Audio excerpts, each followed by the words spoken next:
plus très important là, on a levé là. Les locaux simba te, mesdames sur le bégo simba. Mais tu dois aller de l'avant. Tu dois faire le combat de la foi. Tu dois combattre des circonstances négatives. Si toi, tu ne les combats pas, et qui doit combattre à ta place? Attendez. Toi, tu dois prendre au sérieux ta vie. Vivre ta vie au déficit battu. Non. Attendez. Ndekwa moi so mbali na bela 13 ans. O atokufa bientôt. Abela 13 ans dans comment? Et na 13 ans dans comment na poto. Et mukolo mususu. Tant tu ando solo na ye. Aye comprendre que to bengami na nzambe pona ko aider bato. Sangana loba na ye. Ye moka comprendre ango. Et batu nyoso bado solo na ye. Mais bado koma esika problème de na mutema na ete. Tanto solo na ye. Na bengi na bise mutema no eza boy na mona y a un vide à toi. Et Seigneur Nzamba remplit le vide là. Abina papa vous a raison. Et là c'est que so monté à so mon eze bon mami kata mutute a olobani. Ana révélation te a olobani. A olobelo te. A obeta lipa mupanzi. A oloba makambo ezanga tina. Mais go ciblé te. A oza la précision te. Batu balinga batu babeta ka bibeta beta.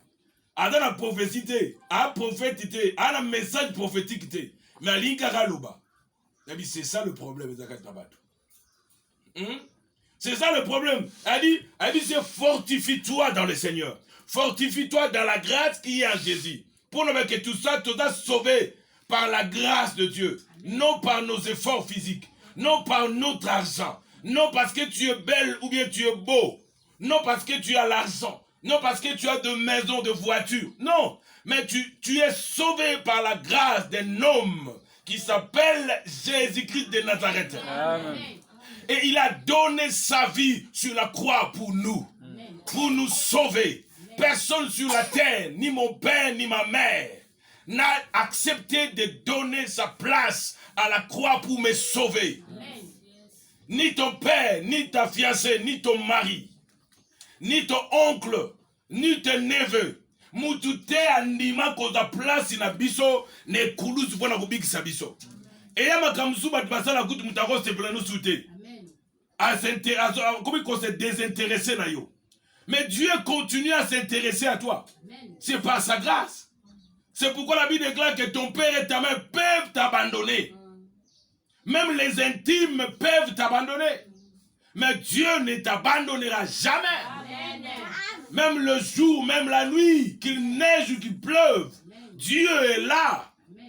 Amen. Amen. Il y a des fois, moi, si on va keni boso moi zatikali sima. Mais nous sommes à l'église. Koti kaye, otike nanzela yo eli boso. Mais qui protège toi et elle? Si seulement Dieu. Si pas l'Éternel. C'est pourquoi l'apôtre dit, fortifie-toi dans le Seigneur, comme Dieu parle ce matin, en ce moment. Fortifie-toi dans la grâce qui est en Jésus. Ne pleurez pas. Ne soyez pas attristés. Parce que les gens ne t'aiment pas, ne veulent pas te soutenir, ne veulent pas marcher avec toi. Même s'ils ne veulent pas marcher avec toi, le Seigneur marchera avec toi. Amen. Et Jésus a dit, je suis avec vous tous les jours, jusqu'à la fin du temps. Même si lui, il est avec moi, il m'abandonne, c'est normal. La parole est accomplie. Amen. Mais il y a une personne qui continue à être avec moi. Amen. Il y a une personne qui continuera à m'aimer. Malgré tout ce que je suis, il m'aimera toujours. Amen. Hein? Parce que tu as l'argent, parce que tu le soutiens, parce que tu le donnes, parce que tu le donnes à manger, à boire, au soutien à bango. Même quand on peut savoir, tu vas changer le langage. C'est que leur amour est limité. Mais l'amour de Dieu n'est pas limité. Hein? L'amour de Dieu n'est pas limité. Bien-aimé, comprends la parole. Fortifie-toi dans la grâce qui est en Jésus-Christ. Grâce à Katina Jésus-Christ en Nazareth. Cette grâce, tu vas comparer à la grâce à mobilité. Amen. Amen. Verset 2. Ce que tu as entendu de moi en présence de beaucoup de témoins, confiez-les à des hommes fidèles. Oh, yoka batu baloto babaola pona ngai. Ndenge bazo témoigner pona ngai. Que naza mosali ya Nzambe, mwana na Nzambe. Les témoignages. Oh, batu bazo pesa. Oh, yoka pona ngai na liboso na batu ebele. Matato liwana. Témoignage wana Yesu Christ wa Nazareth. Hein? Oh, yoka wana. Po mutu muso a cause de la témoignage ya mabe. Mais oh, azo bisi wana. Témoignage oh yoka batu pona ngai. C'est-à-dire que le témoignage positif. Pas les témoignages négatifs. Les gens peuvent témoigner, mais tu n'es pas dans le mal. Les gens peuvent chercher à nuire ta réputation, mais tu n'es pas ce que les gens disent là. Amen. Mais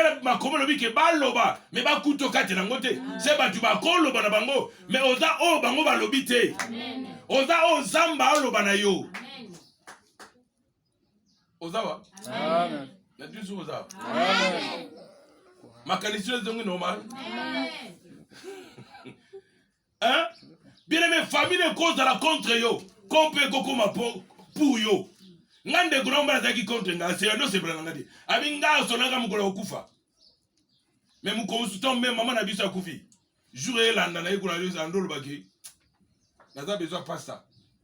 Na swana yi. Et muto nga swana nga. Aswana ngani.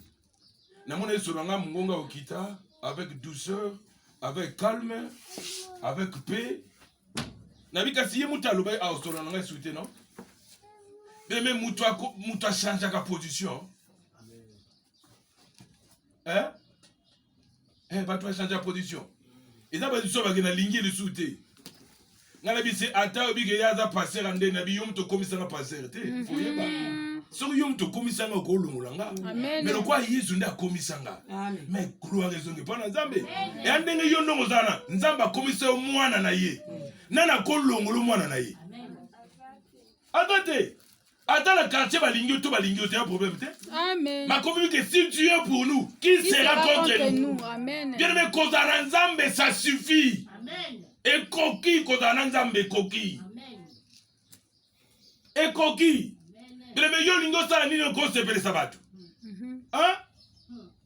Batu ba bato. Nzambe nda Nzambe. Amen. Neba ke Nzamba mukolo. Hey. Yo comprendre te. Nzambe mukolo. Ancien du temps. Amen. L'ancien du jour. Amen. Donc tant jour et ça la maya zala déjà. Avant jour et zala ya zala. Amen. Avant Abraham zala ngana zala. Amen. Oh. Si comme que Abraham ne koko na biso. Donc yaza avant koko na biso zala. Comme on est Jésus Christ à Nazareth. La taille peut te distraire, peut te compliquer, peut te confondre. Mais le message qui sort de la bouche, c'est ça ce qui est important.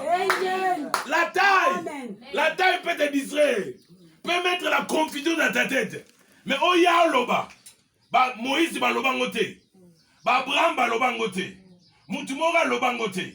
Ada le seul ya kolobango. Que avant yazala, bien mais avant yobota ma yazala. Avant ba passer la vie no yazala. Amen. Ayebi ba passe koleka yo. Amen. Ayebi ba nzala koleka yo. Amen. Ayebi kolela koleka yo. Amen. Ayebi douleur koleka yo. Ma comme bengi homme de douleur, habitué à la souffrance. Yo da habitué à la souffrance. Pas ça mko no ganga. Nga esi mazute. O mona degi. Na wezi nga na comprendre te. Yo to pesa pe logote. O moni patika muke. Kam komo ba peso mbongo te. Tando bandolo ba. Hein? Nga na comprendre sute mbalo. Nga na comprendre sute famille. Na comprendre sute patron. Wana bato. Mais il y a un homme qui a accepté de souffrir à ta place. Pour que yo au monde est longa. Sa souffrance a produit la guérison divine à toute personne qui croit en lui. Amen. Mais la guérison existe. La guérison divine existe. Amen. Tu peux aller chez le médecin. Médecin dit qu'il soit petit, mais il peut se retrouver qu'il est limité. Mais Jésus-Christ, il n'a jamais été limité. Amen. Le monde peut être limité. Amen. Le président peut être limité. Le ministre, ainsi de suite, les généraux peuvent être limités. Mais Jésus-Christ, il n'a jamais été limité. Amen. Et la Bible dit, Dieu est tellement grand et sa grandeur nous échappe. Amen. Hein? Amen. Sa grandeur nous échappe. Le dame comme ça, elle est que la yon, de baba. Ça nous échappe, c'est elle qui est là. Est-ce que, oui, Zaka, Nandima quitté? Ah oui. Ils ont échappé. Na yeba quitté? Ah, mais ça c'est Dieu, non? Oui, ça c'est Dieu. Odali? Ça c'est Dieu. Dieu est capable de tout.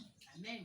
Ce que tu as entendu de moi à plusieurs témoins, confiez-les. C'est-à-dire que yo, oda responsable, Luka Batobe Bakotra ba responsable à solo. Confiez-les à les hommes fidèles, capables. Bato bata fidèle na Nzambe. Bato bata fidèle na Jésus-Christ de Nazareth. Et dans la Mbula, et dans la Moi, et dans la Isengo, et dans la Mawa, à quoi abandonner Zera na Nzambe te. O loba nyonso koko loba na ye. O pobo discuter ya ona prière te waya. Pobo dana compréhension yo e prière te waya. Tu n'as pas la maturité. Tu es encore distrait dans ton âme, dans ton corps, dans ton esprit. Tu n'es pas posé. Tu es mal positionné, c'est ça le terme. Tu n'es pas construit sur le roc qui est Jésus-Christ de Nazareth. Amen. Tu n'as pas la position chrétienne. Toi, tu viens à l'église parce que ton mari est là. Si le mari n'est pas là, tu ne viens pas. Tu viens parce que pour plaire à ton mari et à ta femme ou à tes enfants, tu ne plais pas à Dieu. Hein? Amen. Parce que j'avais mal à la tête, je ne suis pas venu à l'église. Bien aimé, viens à l'église, celui qui enlève la mort de tête, toutes sortes de maladies, il est là. Amen. C'est ça le chrétien que Dieu veut aujourd'hui. Amen. Pas les gens qui te disent, moi je suis chrétien, mais en pratique, il n'est pas chrétien. Tu n'es pas un chrétien pratiquant. Tu es chrétien théoriste. Tu es plus théorie, mais tu n'es pas plus pratiquant. Dieu cherche le pratiquant. Les gens qui pratiquent la parole. Les gens que Jacob, et plutôt Jacques a dit, ne vous bornez pas seulement à écouter la parole, mais mettez en pratique ce que vous écoutez. Amen. Nga lingi l'église on pratiquer parole. Autant d'aka bitonda tonda te. O chauffer ka bakito bi chauffer chauffer. Mais pratiquant. Toi tu es qui? N'engo ko ya prière et la secondaire théorie. On n'a pas praticien. Ta manière de donner à Dieu, ça se montre toi, tu es théorie, théoricien, et non praticien. C'est pourquoi Jésus-Christ, avec ces femmes cananéennes, samaritaines, vous adorez ce que vous ne connaissez pas. Mais nous connaissons ce que nous adorons. Il priait, mais il ne connaissait pas Dieu. Donc il était plus théorie, mais ne pratiquait pas. Il n'était pas dans la révélation. Il ne connaît pas Dieu. Même si ça fait 20 ans de distraction. 10 ans de distraction. Tu ne connais pas la révélation. Tu n'as pas la révélation de Jésus-Christ de Nazareth. Hein? Amen. Moutabiso ko ya prière était pour ta mbali na bien aimé. Mobali bala e suka na mokili mais na lola te. Mukolo yeza ko ya yete muta ko so na to na nzambe. Yete pour moi si na yo. Pour moi na yo. Ah mais mon na lola te. Ce qui est charnel est charnel, mais ce qui est spirituel est spirituel. Et le spirituel domine sur toutes choses. Au commencement, Dieu créa le ciel et la terre. Et l'Esprit de Dieu planait, mouvait au-dessus des eaux. L'Esprit. Confiez-les à des hommes fidèles. N'a pas dit comme fidélité.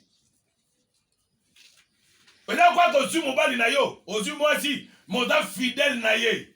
Aïzala. Azalate, tu es fidèle à ton mari. Mais il y a un petit fidèle à mon noko. Attends, on va la date de moi quelque part, à au découcher, à au stade de n'importe quoi. Cette fidélité est trahie. Hein? La petite exemple, moi, c'est non? Tant que l'ingénieur, moi, l'ingénieur, karao kabele mbongo. Apesi mbongo. Et si quand on a na moni mbongo, apesi. Yéwana. N'a pas théorie, pratique. Na bise na moni bapesi mbongo. Abina oh webi ndeni ki bapesi nga mona bise keba. Voyance za makasi ya. Yaka na la wala. Hey. Soko lina salo ba démocratisation na osalelo. Soko lingi. Na osalelo. Yimobi est-ce que zaka bonzambi? Teza bonzambi te. Ya bonzambi. Yena ya o yendeko amona wana kala dimanche. Na baka dimanche le kiwana. Amona ngoti. Na pesi échographie spirituelle. Topesa ba échographie, peu de détails. Donc to sambe to pesa opposition. Libumuno eza boy boy. Et le boy de radio yango boy eza boy. Et ça la mouvement boy. Yona. Amen. Yona bien amen. Donc des choses vraies et réelles. Amen. Dans les combats prophéties, t'es là pembe. Kobang la mouté. Tout est en des paroles. Nous présentons la parole. Fortifie-toi. Luka bato bata fidèle. Même na musala nzambe, il faut mutata la fidèle na musali na nzambe pe na nzambe na ye. Amen. Si tu n'es pas fidèle na mutu na nzambe wana, ozabe fidèle na nzambe nete, oza fidèle ndeni. Comment tu peux aimer mon église que Dieu nous a donnée sans avoir aimé premièrement? Soko lingi biso, o lingi nzambe, po lingi biso. Hein? Mais si tu ne nous aimes pas, la prière que tu as pour et ça n'est pas et ça n'a produit. Amen. Mais si tu nous aimes, bali, et là que c'est banda par amour.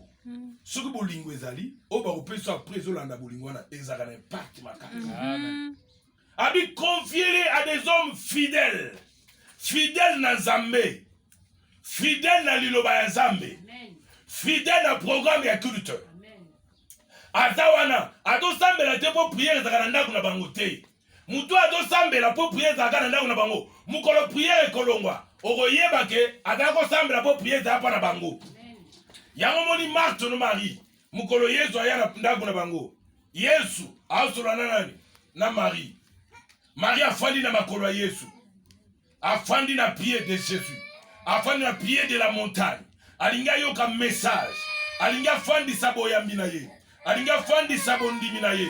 Marthe ayebisa ye. Rabbi, yebisa Marie. Aya ko edenga na misala to sala. Bien aimé, na mokido, tozana ba Marie, na ba Marthe.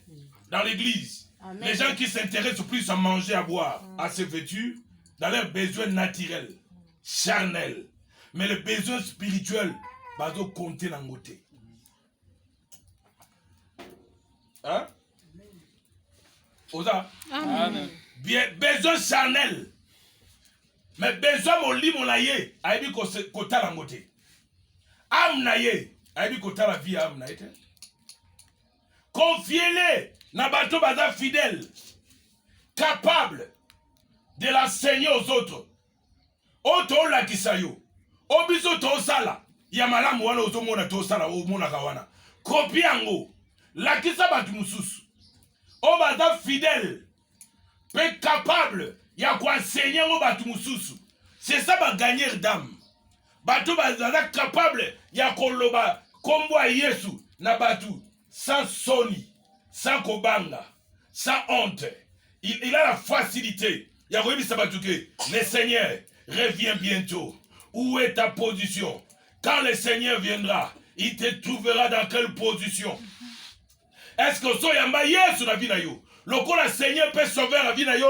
Est-ce que vous confessez lokola bébé comment dans le livre romain? Si tu confesses de ta bouche le Seigneur Jésus et si tu crois dans ton cœur que Dieu l'a ressuscité de mort, tu vas être sauvé. Amen. Kolobe la batu pona kolo.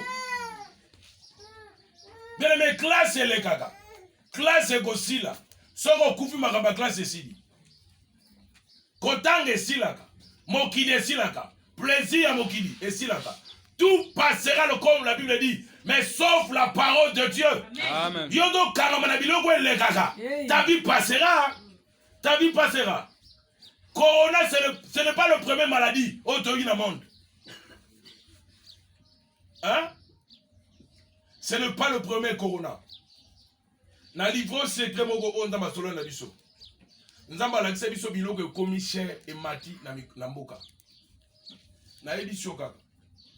Dieu m'a révélé des choses ekomi cher. Vie ekomi cher, biloko zaki na prix assez et mati. Biloko to koma cher mikotoa liboso. Kangango o makamna loba. O na loba gite, o ba o to loba kaka. Na lobi o kangango. Filimango enregistrant. Nzamba la kisa biso biloko ekomi cher. Quoi? La terre nature, il y combien? Et l'eau combien? Prie à Nicolo. Prie et m'a dit. Yango ma komonobi que dans les derniers jours, ma kamerozani. Difficile. Todo Kende. Malheur à l'homme qui se confie à l'homme. Toi, tu mets ta confiance à qui? Au président de la République. Mets ta confiance à celui qui peut établir des présidents. Amen. Mets ta confiance en Jésus-Christ de Nazareth. Confiez-les à des hommes capables, fidèles. Yakolaksabat mususu. Na musala nzambe. Obengami kozaka yomo kote. Mais il faut ça la batu musupe basali. Amen. Hein? Nende soki ozali. Amen. Hein? Amen. Basali ya Nzambe. Sasoko da korise, sala ba musupe ba korise. Prédicateur, sala ba soy ba te musu ba prédicateur, ba prédicatrice. Confie en go na bato baza fidèle. Bato baza infidèle, mo confie bango ezate. Mais muto ebi musala, pa linko za fidèle na musala wana. Dieu va le bénir. Amen. Hein? Oza fidèle. Les deux sont vie no oza fidèle. Est-ce que tu es fidèle en Jésus-Christ? Est-ce que quand quelqu'un m'a dit que tu as prié, pour y être, il faut d'azoba? Hein? Il faut d'azoba. Pour bololé, m'a dit que tu as prié, il faut y être, pour le bino que tu as prié, pour nga na sambela bandaka na lemba, yango ilokola ya lemba na ye. Yo po lingolanda fidélité bato ba lemba. Ba miso bata fidèle na kolemba. Fidèle na absence. Fidèle na distraction.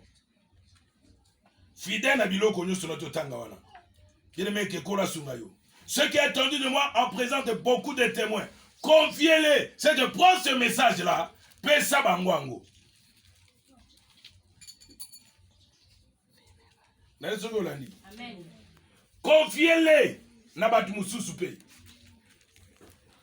Zala fidèle. Tali sabatu musu nzela nzambe.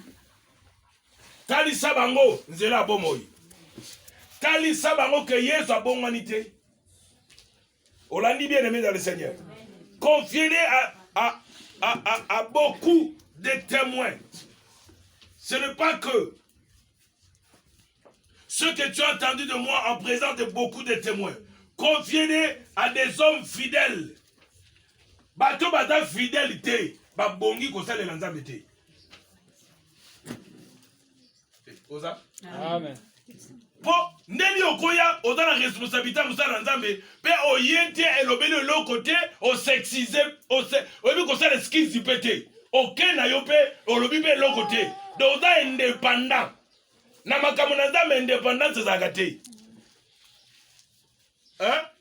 Tu es libre de faire de n'importe quoi et de n'importe comment. Non, tu ne connais pas Dieu. Tu fais semblant à koye banzambe, mais yo yebi nzamba ngote. Hein? N'habite so yo zo banzamba. Oda fidèle na nzambe ya ndenge nini? Joshua zaki fidèle na Mose. Ya mokolo tonza bato ba ke Moïse mission de suki atie Josué. Pas zaki fidèle.